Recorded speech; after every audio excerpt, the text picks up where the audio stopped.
ಎಲ್ಲ ಸೂಫಿ ಸಂತರ ಪರವಾಗಿ ನಾನು ನಮ್ಮ ಬಾಬಾರವ್ರನ್ನ ಭಾರತೀಯ ಜನತಾ ಪಾರ್ಟಿಗೆ ಆಹ್ವಾನವನ್ನು ಮಾಡ್ತಾ ಇದ್ದೀನಿ. ನಿಮ್ಮೆಲ್ಲರ ಚಪ್ಪಾಳೆ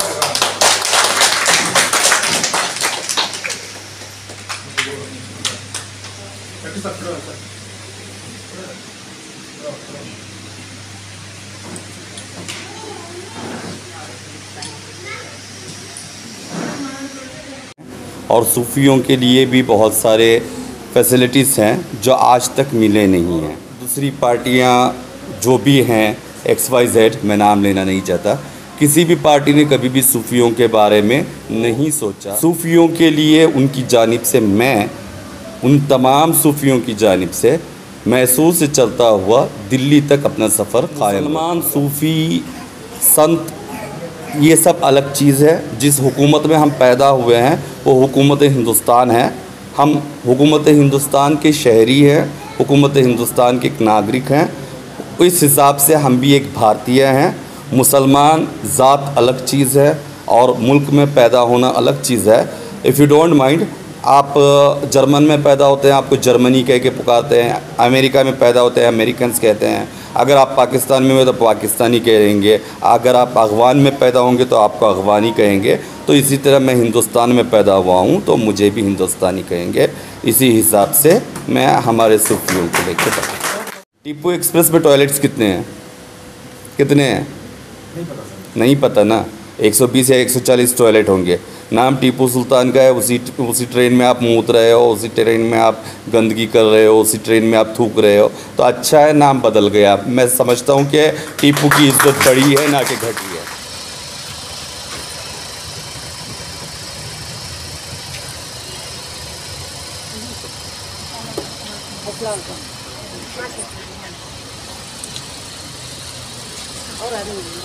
हाँ,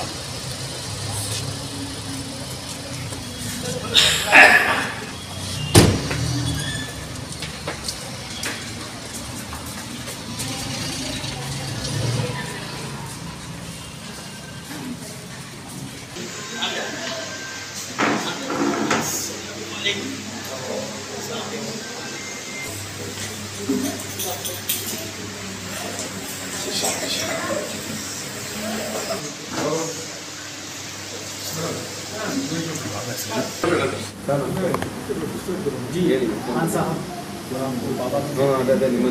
आज जो है बीजेपी के दफ्तर पर आए हैं, आपका क्या कहना है और आपने इसमें शमूलियत क्या की है, इसको लेकर आपका क्या कहना है? अस्सलाम वालेकुम, जय श्री कृष्ण। जी, पहली बात तो ये है कि हिंदुस्तान के इतिहास में अब तक सूफियों के लिए भी बहुत सारे आरक्षण हैं और सूफियों के लिए भी बहुत सारे फैसिलिटीज़ हैं जो आज तक मिले नहीं हैं।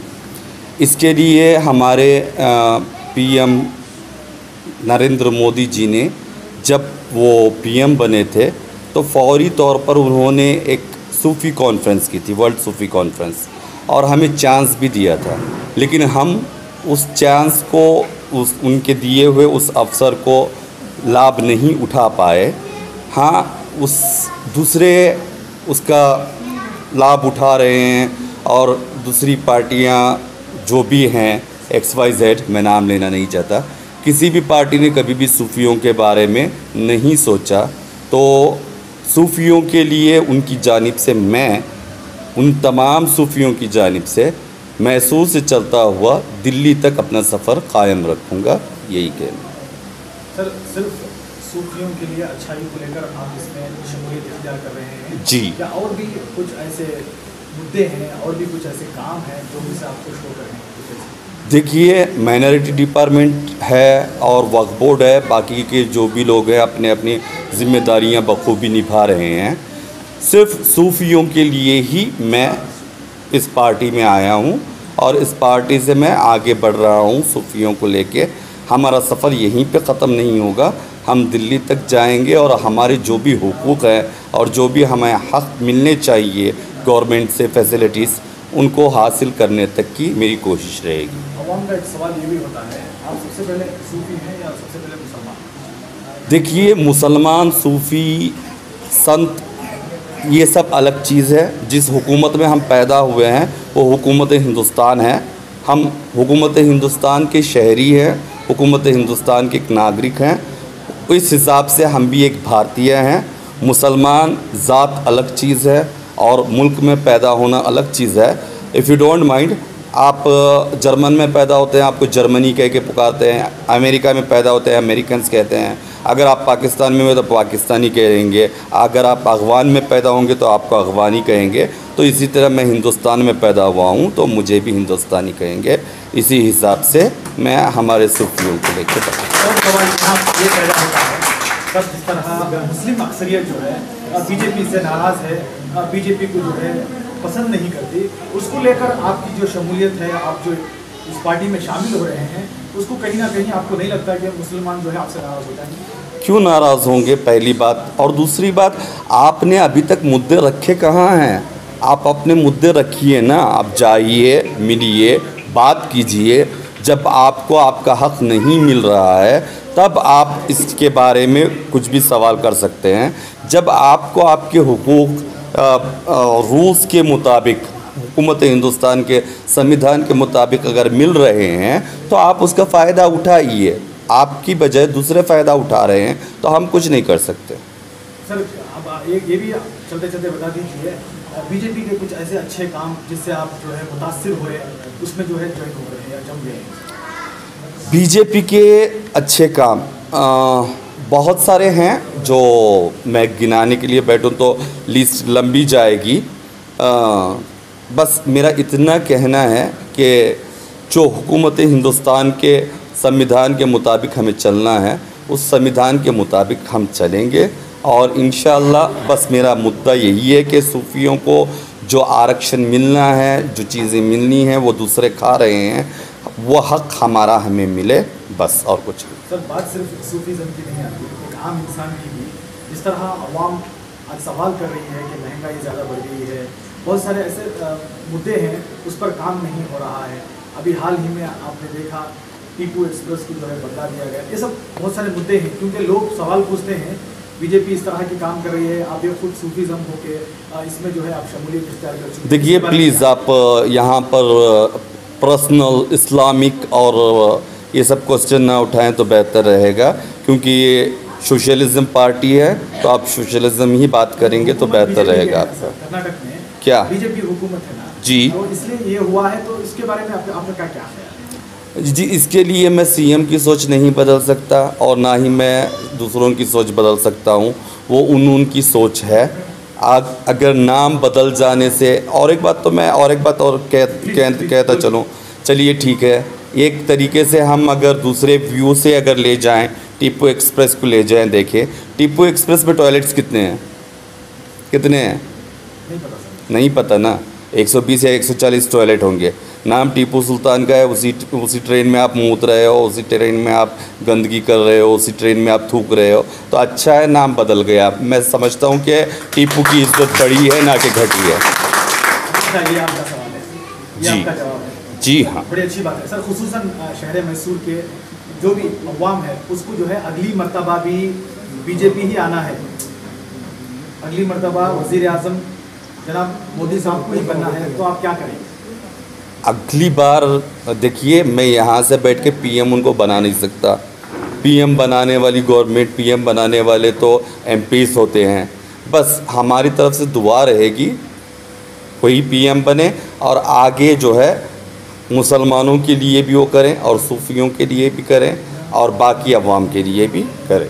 सर आपका चेहरा जो है एक मशहूर चेहरा है, हमने अक्सर जी। जो है टेलीविज़न में आपके बहस और आपकी आयुर्वेदिक को लेकर जो है बहुत देखे हैं। आप जी। एक नामदार शख्सियत हैं। जी। आप खुद भी बीजेपी में ज्वाइन होने के बाद क्या दूसरे भी मुसलमानों को और सूफीज़म को बीजेपी में आने के लिए दावत देंगे? इंशाल्लाह मेरे से जितना कोशिश होगा मैं करूँगा। और पहले तो मैं घुसाऊँ, मैं देखूँगा कि कितनी अच्छाई है, कितनी सच्चाई है। जहाँ तक मैंने सुनी है, जहाँ तक हमारे डॉक्टर साहब ने कहा कि सबका विकास सबका साथ, तो कहाँ तक साथ चलते हैं, कहाँ तक विकास होता है, देखते हैं। सर 2014 से आपने नहीं देखा क्या विकास हुआ, क्या हुआ बोलकर अभी जाकर देखेंगे, क्या मतलब? देखिए इसमें हम इंटरेस्टेड नहीं थे। पहले हमें इन सब चीज़ों में ना तो इंटरेस्ट था और ना इंटरेस्टेड थे। हम इन सब चीज़ों को छोड़ के बैठे थे। कहीं पर हमने देखा कि हमारे माइनॉरिटी डिपार्टमेंट में मुसलमानों के हुकूक खाए जा रहे हैं, और मैं नाम नहीं गिनाऊंगा। आपने मैसूर में बहुत सारे ऐसे केसेस देखे जो ज़मीन को लेके विवाद चले, कॉलेजेस को लेके चले, स्कूल को लेके चले। अच्छा, मैं एक बात पूछना चाहता हूँ, वक्फ बोर्ड इंडिया में है, वक्फ बोर्ड के पास कितनी प्रॉपर्टी है और कितने पैसे हैं? अभी तक वक्फ बोर्ड ने मुसलमानों के लिए क्या किया है? और वक्फ बोर्ड में जो दूसरी पार्टी से मुस्लिम बैठे हुए हैं, उन्होंने अभी तक मुसलमानों के हक़ के लिए क्या किया है? और मुसलमानों को लॉकडाउन में उन्होंने क्या किया? आप ये काम उनका तारुफ करा दीजिए मुझे, मैं बताऊँगा। जी सर, बहुत बहुत शुक्रिया आपका। थैंक यू ಸರ್, ಇವತ್ತು ಯೂಸುಫ್ ರಜಾ ಖಾನ್ ಅವರು ನಿಮ್ಮ ಪಾರ್ಟಿಗೆ ಸೇರ್ಪಡೆ ಮಾಡಿದ್ದಾರೆ. ಸೊ ಏನು ಪೋಸ್ಟಿಂಗ್ ಕೊಟ್ಟಿದ್ದೀರಾ ಮತ್ತು ಇದ್ರ ಬಗ್ಗೆ ಏನು ಹೇಳಕ್ಕೆ ಇಷ್ಟಪಡ್ತೀರಾ ನಮ್ಮ ವ್ಯೂವರ್ಸ್ಗೆ? ಇಲ್ಲ, ಅನೇಕ ತಿಂಗಳುಗಳಿಂದ ಅನೇಕ ಸೂಫಿ ಸಂತರು, ನಮ್ಮ ಶಬ್ಬೀರ್ ಅಲಿ ಶಾ, ಜುನೇದಿ ಸೂಫಿ ಬಾಬಾ ಅವರು ಕೂಡ ಭಾರತೀಯ ಜನತಾ ಪಾರ್ಟಿಯ ಬಗ್ಗೆ ಅನೇಕ ವಿಚಾರಗಳು ಮಶವರ ಕರ್ತಿದ್ದೆವು. ಸೊ ನಾನು ಅನೇಕ ವಿಚಾರಗಳು ಅವ್ರಿಗೂ ಕೂಡ ತಿಳಿಸಿದಾಗ ನಾವು ಕೂಡ ನಿಮ್ಮ ಜೊತೆ ಬರಲಿಕ್ಕೆ ಅವರ ಇಚ್ಛೆಯನ್ನು ವ್ಯಕ್ತಪಡಿಸಿದ್ವಿ. ಸೊ ಅನೇಕ ಸಣ್ಣ ಸಣ್ಣ ಸಮಸ್ಯೆಗಳು, ಗೊಂದಲಗಳು ಇರ್ತವೆ. ಆದರೆ ಸಮಾಜಮುಖಿಗಳಾದಂಥ ಈ ಥರ ಬಾಬಾಗಳು, ನಮ್ಮ ರಿಲಿಜಿಯಸ್ ಲೀಡರ್ಗಳು, ನಮ್ಮ ನಾವು ಸಮಾಜಮುಖಿ ಅಂದರೆ ಅವ್ರ ಮಾತು ಒಂದು 100 ಜನ ಕೇಳ್ತಾರೆ. ಸೊ ಅನೇಕ ಗೊಂದಲಗಳಿದ್ದಾಗ ಆ ಗೊಂದಲ ನಿವಾರಣೆ ಒಂದು ಡೈಲಾಗ್ ಮುಖಾಂತರ ಆಗುತ್ತೆ. ಸೊ ಅದು ಮಾಡೋರು ಯಾರು? ನಾವು ಯಾವತ್ತೂ ಕೂಡ ಅವ್ರನ್ನ ದೂರ ಇಟ್ಟು ಇವ್ರನ್ನ ದೂರ ಇಟ್ಟು ಅವ್ರು ಬೇಡ ಇವ್ರು ಬೇಡ ಅಂತ ಎಷ್ಟು ದಿನ ಅಂತ ನಾವು ಮುಂದೆ ಬರ್ಸ್ಕೊಂಡು ಹೋಗಬೇಕು. ಸೊ ಎಲ್ಲರ ಒಳಿತಿಗಾಗಿ ನಾವು ಈಗ ಏನು ನಮ್ಮ ಭಾರತ ದೇಶದಲ್ಲಿ ಏನು ಹುಕುಮತ್ತಿದೆ, ನಮ್ಮ ಕರ್ನಾಟಕದಲ್ಲಿ ಏನು ಹುಕುಮತ್ತಿದೆ, ಸೊ ಅನೇಕ 18-20 ರಾಜ್ಯಗಳಲ್ಲಿ ಭಾರತೀಯ ಜನತಾ ಪಾರ್ಟಿ ಆಳ್ವಿಕೆ ನಡೆಸ್ತಾ ಇದೆ. ಸೊ ಈಗ ಮೊನ್ನೆ ತಾನೇ ನಾನು ಲಕ್ನೋ, ಆಗ್ರಾ, ಈವನ್ ಅಯೋಧ್ಯ ಕೂಡ ಹೋಗಿದ್ದೆ. ಏನಕ್ಕೆ ಹೋಗಿದ್ದೆ ಅಂತ ಹೇಳಿದ್ರೆ ಅಲ್ಲಿ ಅನೇಕ ವಿಚಾರಗಳು, ಅಲ್ಲಿಯ ಲೋಕಲ್ ಜನ ಏನು ಹೇಳ್ತಾರೆ, ಅಲ್ಲಿ ಮುಸಲ್ಮಾನರು ಏನು ಹೇಳ್ತಾರೆ, ಏನು ಮಾತಾಡ್ತಾರೆ ಅನ್ನೋದು ಎಲ್ಲ ವಿಚಾರಗಳು ತಿಳಿಸ್ತಾ ಇದ್ದಾರೆ. ಆದರೆ ಇವತ್ತು UPಯಲ್ಲಿ ಲಕ್ಷಾಂತರ ಜನ ಮುಸಲ್ಮಾನರು ಭಾರತೀಯ ಜನತಾ ಪಾರ್ಟಿಯ ಫ್ಯಾನ್ಸ್ ಆಗಿದ್ದಾರೆ. ಏನಕ್ಕೆ ಅಂತ ಹೇಳಿದ್ರೆ ಮುಸಲ್ಮಾನರು ಹೆಣ್ಮಕ್ಳು ಇವಾಗ ರೋಡಲ್ಲಿ ಭಾಳ ಧೈರ್ಯವಾಗಿ ಓಡಾಡ್ಬೋದು ಅಂತ ಹೇಳ್ತಾರೆ. ಮೊದಲು ಆ ಒಂದು ಅವಕಾಶ ಇರಲಿಲ್ಲ. ಪ್ರತಿ ಗಲ್ಲಿಯಲ್ಲೂ ಕೂಡ ಅನೇಕ ಆ್ಯಂಟಿ ಸೋಷಿಯಲ್ ಎಲಿಮೆಂಟ್ಸ್ ಅಂತ ಹೇಳಬೇಕು, ಅನೇಕ ಸಾವಿರಾರು ಜನ ಇದ್ದರು, ಗಲ್ಲಿಯಲ್ಲಿ 4 ಜನ ಇದ್ದರು. ಅವತ್ತಿನ ಪರಿಸ್ಥಿತಿ ಅಂತ ಹೇಳಿದ್ರೆ ಆ ಸಿಸ್ಟಮ್ ಕ್ಲೀನ್ ಆಗ್ತಾ ಬರ್ತಾ ಇದೆ. ಸೊ ಈಗ ನಮ್ಮ ಅಲ್ಪಸಂಖ್ಯಾತರು ಏನು ಬೇಕು, ಅವ್ರಿಗೆ ಜೀವನಕ್ಕೆ ಒಂದು ಮಾರ್ಗ ಬೇಕು. ಅವರ ಹೆಂಡತಿ ಮಕ್ಕಳು, ಅವ್ರ ಗಂಡ, ಅವ್ರ ಮಕ್ಕಳು ಎಲ್ಲರೂ ಕೂಡ ಸುಖವಾಗಿ ಎಲ್ಲರ ಜೊತೆ ಸಹಬಾಳ್ವಿಕೆಯಿಂದ ಬದುಕಬೇಕು ಅನ್ನೋದೇ ಅವರ ಉದ್ದೇಶ. ಸೊ ಎಲ್ಲಿವರೆಗೂ ನೀವು ಜಗಳ ಆಡ್ಕೊಂಡು ಹೋಗ್ತೀರಾ? ಸೊ ಸೂಫಿ ಸಂತರ ಮನೋಭಾವ ನಾನು ಮೊದಲಿಂದ ತಿಳ್ಕೊಂಡಿದ್ದೆ. ಏನು ಅಂತ ಹೇಳಿದ್ರೆ ಅವರು ಯಾರ ವಿರುದ್ಧವಾಗೂ ಮಾತಾಡಲ್ಲ. ಅವರು ಆ ಒಂದು ವಿಷವನ್ನು ಅವರೇ ಕುಡಿದು ಬೇರೆಯವರಿಗೆ ಬುದ್ಧಿ ಹೇಳುವಂಥ ರೀತಿಯಲ್ಲಿ ಅವರು ಅನೇಕ ವಿಚಾರಗಳು ಸೂಫಿ ಸಂತರು ಮಾಡ್ತಾನೆ ಬರ್ತಿದ್ದಾರೆ. ಸೊ ಆ ಸೂಫಿ ಸಂತರು ಬಂದು ನಾವು ಭಾರತೀಯ ಜನತಾ ಪಾರ್ಟಿಗೆ ಸೇರ್ಪಡೆ ಆಗ್ತೀವಿ ಅಂತ ಹೇಳಿದಾಗ ನನಗೆ ಭಾಳ ಖುಷಿ ಆಯಿತು. ಭಾಳ ಖುಷಿಯಾಗಿ ನಾನು ಆಹ್ವಾನವನ್ನು ಮಾಡಿದೆ. ಓಕೆ, ನಾನು ಇಷ್ಟು ಜನ ಸೇರ್ತಾರೆ ಅಂತ ನಾನು ಯಾವತ್ತೂ ಕೂಡ ಅಂದ್ಕೊಂಡೂ ಇರಲಿಲ್ಲ. ಮುಂದಿನ ದಿನಗಳಲ್ಲಿ ಬಾಬಾ ಅವರ ಸಹಾಯದೊಂದಿಗೆ ಅನೇಕ ಜನರನ್ನು ನಾನು ಕರೆತಂದು ಭಾರತೀಯ ಜನತಾ ಪಾರ್ಟಿಗೆ ಸೇರ್ಪಡೆಯಾಗಿ ಅವರ ಮನೆಗಳಿಗೆ, ಅದು ಮುಸಲ್ಮಾನರಾಗಿರ್ಬೋದು, ಕ್ರೈಸ್ತರಾಗಿರ್ಬೋದು, ಯಾರೇ ಆಗಿರ್ಬೋದು, ಅವರ ಮನೆಗಳಿಗೆ ಬೇಕಾದಂಥ ಸವಲತ್ತುಗಳು, ಎಲ್ಲ ವಿಚಾರಗಳನ್ನು ಅವರಿಗೆ ಅನೇಕ ಜನ ಮಹಿಳೆಯರು ಇಲ್ಲಿ ಲೀಡರ್ಗಳಿದ್ದಾರೆ. ಆದರೆ ಅವರಿಗೆ ಅವಕಾಶಗಳು ಸಿಗ್ತಾಯಿಲ್ಲ. ಅವ್ರಿಗೆ ಅವಕಾಶಗಳನ್ನ ಮಾಡಿಕೊಟ್ಟು ಅವರಿಗೆ ಅವರ ಮನೆ ಕಡೆ ಗೌರ್ಮೆಂಟಿಂದ ಬರುವಂಥ ಎಲ್ಲ ಸ್ಕೀಮ್ಗಳು, ಎಲ್ಲ ಸ್ಕಾಲರ್ಶಿಪ್ಗಳು, ಎಲ್ಲ ವಿಶೇಷತೆಗಳು, ಅವರ ರಾಷನ್ ಆಗಿರ್ಬೋದು, ಅವ್ರಿಗೆ ಯಾವುದೇ ಆಗಿರ್ಬೋದು, ಎಲ್ಲವೂ ಕೂಡ ನಾವು ಅವರಿಗೆ ಪ್ರತಿ ಮನೆಗಳಲ್ಲಿ, ಏನಕ್ಕೆ ಅಂದರೆ ಒಂದು ವಿಭಾಗ ಬಡತನದಲ್ಲಿದ್ದರೆ ದೇಶ ಉದ್ಧಾರ ಆಗಲ್ಲ. ಎಲ್ಲರೂ ಕೂಡ ಜೊತೆಗೆ ಎಲ್ಲರೂ ಕೂಡ ಉದ್ಧಾರ ಆಗುವಂಥ ನಿಟ್ಟಿನಲ್ಲಿ ನಾವೆಲ್ಲರೂ ಕೂಡ ಆಲೋಚನೆ ಮಾಡಬೇಕು. ಆ ಒಂದು ಒಳ್ಳೆಯ ಉದ್ದೇಶದಿಂದ ನಾವೆಲ್ಲರೂ ಸೇರ್ಕೊಂಡಿದ್ದೀವಿ ಹೊರತು ಬೇರೆಯವ್ರನ್ನ ದೂಷಣೆ ಮಾಡಲಿಕ್ಕೆ, ಬೇರೆಯವ್ರ ಬಗ್ಗೆ ಕೆಟ್ಟದಾಗಿ ನಾವು ಬಿಂಬಿಸಲಿಕ್ಕೆ ನಾವು ಯಾರೂ ಕೂಡ ಮುಂದುವರಿಸಲ್ಲ. ನಾವು ಬೇರೆಯವ್ರ ಬಗ್ಗೆ ಕೆಟ್ಟದಾಗಿ ಮಾತಾಡೋದು ಇಲ್ಲ. ಯಾಕಂದರೆ ಎಲ್ಲರದ್ದು ಅವ್ರದ್ದೇ ಆದಂಥ ಕೆಲವು ವಿಚಾರಗಳಿವೆ. ಈಗ ಪೊಲಿಟಿಕಲಿ ಮಾತಾಡೋದಾದರೆ ಕೆಲವು ವಿಚಾರಗಳಾಗ್ತವೆ. ಸೊ ಅನೇಕ ಆ ಥರ ಕನ್ಫ್ರಂಟ್ರೇಷನಿಸ್ಟ್ ಇಶ್ಯೂಸ್ ಬಂದಾಗ ಅದು ಮಾತುಕತೆಯಿಂದ ಸುಲ್ಜಾಸಕ್ತಿ. ಸೊ ಆ ನಿಟ್ಟಿನಲ್ಲಿ ನಾವು ಬಾಬಾ ಅವ್ರ ಜೊತೆ ಕೈ ಜೋಡಿಸಿ ಭಾರತೀಯ ಜನತಾ ಪಾರ್ಟಿ ಮುಖಾಂತರ ಮೈಸೂರು ನಗರದಲ್ಲಿ ಎಷ್ಟು ಜನ ಬಂದು ಸೇರ್ತಾರೋ ಅವ್ರಿಗೆ ಸೇರಿಸ್ಕೊಂಡು ಭಾರತೀಯ ಜನತಾ ಪಾರ್ಟಿ ಜೊತೆಗೆ ಜೋಡಣೆ ಮಾಡುವಂಥ ನಿಟ್ಟಿನಲ್ಲಿ ನಾವು ಮುಂದುವರ್ಸ್ಕೊಂಡು ಹೋಗ್ತಾ ಇದ್ದೀವಿ. ಒಂದು ಮೈನಾರಿಟಿ ಲೀಡರ್ ಅಂತ ಫೇಸ್ ಎಲ್ಲರೂ ಇದು ಮಾಡ್ತಿದ್ದಾರೆ ಸರ್ ನಿಮಗೆ. ಸೊ ಇವತ್ತು ನಡೀತಿರುವ ಟಿಪ್ಪು ಎಕ್ಸ್ಪ್ರೆಸ್ ತಗೊಂಡು ಮೈನಾರಿಟೀಸಲ್ಲಿ ತುಂಬ ಇದಿದೆ ಸರ್, ಗೊಂದಲ ಇದೆ ಮತ್ತು ಕೋಪನೂ ತೋರಿಸ್ತಿದ್ದಾರೆ, ಈ ಥರ ಆಗಬಾರ್ದಾಗಿತ್ತು ಅಂತ. ಸೊ ಸೂಫಿ ಸರು ಒಂದು ಮಾತು ಹೇಳಿದ್ರು, ಟಾಯ್ಲೆಟ್ಸ್ ಇದೆ ಅಲ್ಲಿ ಟ್ರೈನಲ್ಲಿ, ಸೊ ಚೇಂಜ್ ಆಯಿತು, ಒಳ್ಳೇದಾಯಿತು ಅಂತಲೂ ಕೂಡ ಹೇಳ್ತಿದ್ದಾರೆ. ಸೊ ಈ ವಿಚಾರಕ್ಕೆ ನೀವೇನು ಹೇಳ್ತೀರಾ? ನೋಡಿ, ಕೆಲವು ವಿಚಾರಗಳು ಏನಕ್ಕೆ ಡಿಸಿಷನ್ಸ್ ಆಗುತ್ತೆ ಅನ್ನೋದು ಅದು ಇಟ್ಸ್ ಎ ಪಾಲಿಸಿ ಮ್ಯಾಟರ್. ಜನರ ಕೆಲವರಿಗೆ ಆಕ್ರೋಶ ಇರುತ್ತೆ, ಇಲ್ಲ ಅಂತ ಹೇಳ್ತಿಲ್ಲ ನಾನು. ಆದರೆ ಬಹುತೇಕ ಜನರ ಆಕಾಂಕ್ಷೆಗಳು, ಆಸೆಗಳಿಗೆ ಗೌರ್ಮೆಂಟು ಕೂಡ ಸ್ಪಂದಿಸುತ್ತೆ. ಆ ನಿಟ್ಟಿನಲ್ಲಿ ಕೆಲವು ವಿಚಾರಗಳು ಆಗಿರುತ್ತವೆ. ಅದನ್ನು ಮುಂದಿನ ದಿನಗಳಲ್ಲಿ ಅದನ್ನು ನಾವು ಅದರ ಬಗ್ಗೆ ವಿಚಾರ ವಿನಿಮಯ ಮಾಡಿಕೊಂಡು ಅದನ್ನು ಸರಿಪಡಿಸ್ಕೊಂಡು ಹೋಗುವಂಥ ನಿಟ್ಟಿನಲ್ಲಿ ನಾವು ಕೆಲಸ ಮಾಡ್ತೀವಿ. ಸೊ ಮೈನಾರಿಟೀಸ್ಗೆ ಒಂದು ಹೋಪ್ ಕೊಡೋ ಥರ ಮಾತು ಹೇಳಿದ್ದೀರಾ ಸರ್ ನೀವು? ಹೌದು, ಮೈನಾರಿಟೀಸ್ಗೆ ಭಾರತೀಯ ಜನತಾ ಪಾರ್ಟಿನೇ ಹೋಪು. ಭಾರತೀಯ ಜನತಾ ಪಾರ್ಟಿ ಅಲ್ಲಿ ಹೇಳಿದ್ರಲ್ಲ, ದಿಲ್ಲಿಯಿಂದ ಹಿಡಿದು ಇಲ್ಲಿವರೆಗೂ ಕೂಡ ಮೈನಾರಿಟೀಸ್ಗೆ ಭಾರತೀಯ ಜನತಾ ಪಾರ್ಟಿನೇ ಹೋಪು. ಏನಕ್ಕೆ ಅಂದರೆ ಸಬ್ಕಾ ಸಾಥ್ ಸಬ್ಕಾ ವಿಕಾಸ್ ಸಬ್ಕಾ ಪ್ರಯಾಸ್ ಸಬ್ಕಾ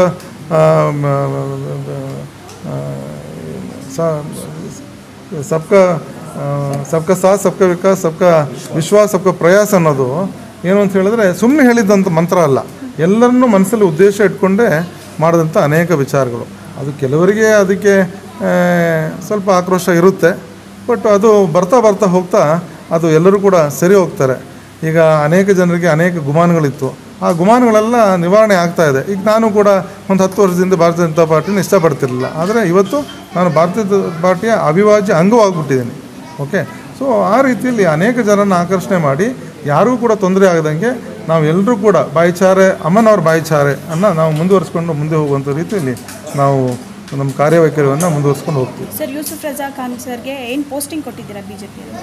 ಇಲ್ಲ, ಅವರೊಬ್ಬರು ಬಾಬಾ ಆಗಿ ಅವರು ಅನೇಕ ಸಾವಿರಾರು ಜನ ಲಕ್ಷಾಂತರ ಜನ ಫಾಲೋವರ್ಸ್ ಇರುವಂಥ ಒಬ್ಬರು ಬಾಬಾ. ಅವರಿಗೆ ಪೋಸ್ಟಿಂಗಿನ ಅವಶ್ಯಕತೆ ಅವರೇನೋ ಡಿಮ್ಯಾಂಡ್ ಏನು ಮಾಡಿಲ್ಲ. ಆದರೆ ಪೊಲಿಟಿಕಲಿ ಇಂಟ್ರೆಸ್ಟ್ ಇರುವಂಥ ಅನೇಕ ಜನರು ಸಮಾಜಮುಖಿಯಾಗಿ ಕೆಲಸ ಮಾಡಲಿಕ್ಕೆ, ಜನರ ಮಧ್ಯೆ ಹೋಗಿ ಅವರ ಕಷ್ಟಗಳು, ಅವರ ಕಷ್ಟ ನಿವಾರಣೆಗಾಗಿ ಕೆಲಸ ಮಾಡುವಂಥ ಅನೇಕ ಜನ ಮುಂದೆ ಬಂದರೆ ಅದು ಭಾರತೀಯ ಜನತಾ ಪಾರ್ಟಿಯ ಮುಂದೆ ನಾನು ಹಿಡ್ತೀನಿ. ಅವರಿಗೆ ಸೂಕ್ತ ಪೋಸ್ಟಿಂಗ್ಗಳು ಆಗೇ ಆಗುತ್ತೆ ಮುಂದೆ. Thank you sir. डालो साइड में डालो हाँ भाई सर.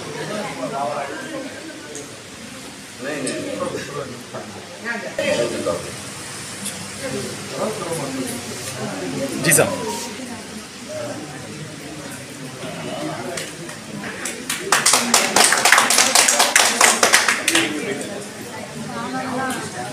स्ट्रेट खड़ो. हाँ ऐसे.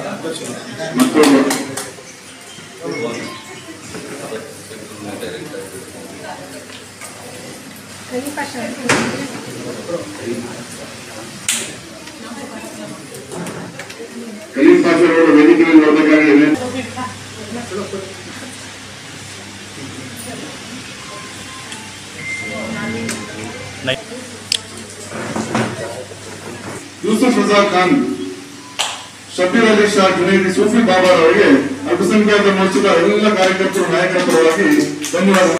ಆತ್ಮೀಯವಾಗಿ ನಾನು ಸ್ವಾಗತವನ್ನು ಕೋರ್ತಾ ಇದ್ದೀನಿ. ವೇದಿಕೆ ಮೇಲೆ ಮಾವಾಜಿ ಅವರ ಜೊತೆ ಬಂದಂತ ಅವರ ಸಹ ಕಾರ್ಮಿಕರು, ಅವರೆಲ್ಲರನ್ನು ಕೂಡ, ಅವರ ಒಬ್ಬರ ಹೆಸರು ಹೇಳೋದು ತುಂಬಾ ಸಮಯ ಆಗುತ್ತೆ, ಅವರೆಲ್ಲರನ್ನು ಕೂಡ ನಮ್ಮ ಭಾರತೀಯ ಜನತಾ ಪಾರ್ಟಿಯಲ್ಲಿ ಅನೇಕ ವಿಭಾಗಗಳಿವೆ. ಅದರಲ್ಲಿ ಒಂದು ವಿಭಾಗ ಏನು ಅಂತ ಹೇಳಿದ್ರೆ ಅಲ್ಪಸಂಖ್ಯಾತರ ವಿಭಾಗ, ಮೈನಾರಿಟಿ ಮೋರ್ಚಾ ಅಂತ ಹೇಳ್ತೀವಿ.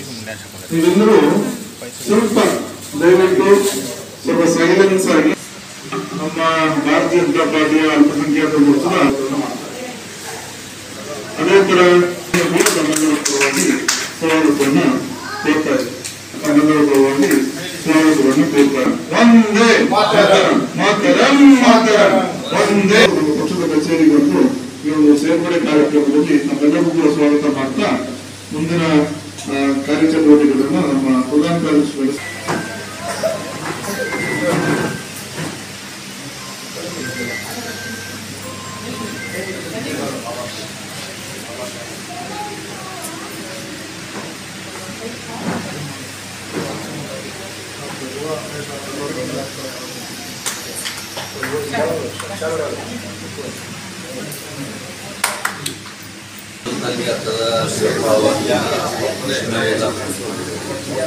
ಏನಂತಂದರೆ ಒಳ್ಳೆಯದು 4 ದಿನ ಒಳ್ಳೆಯದು.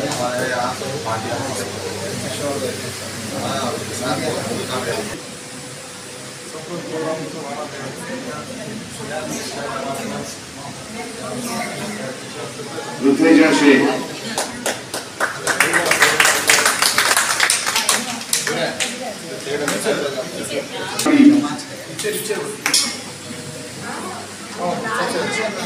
सुल्ताना,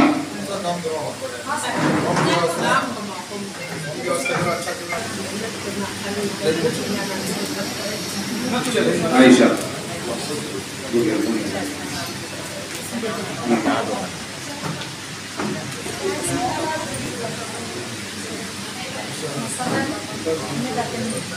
नज़मा,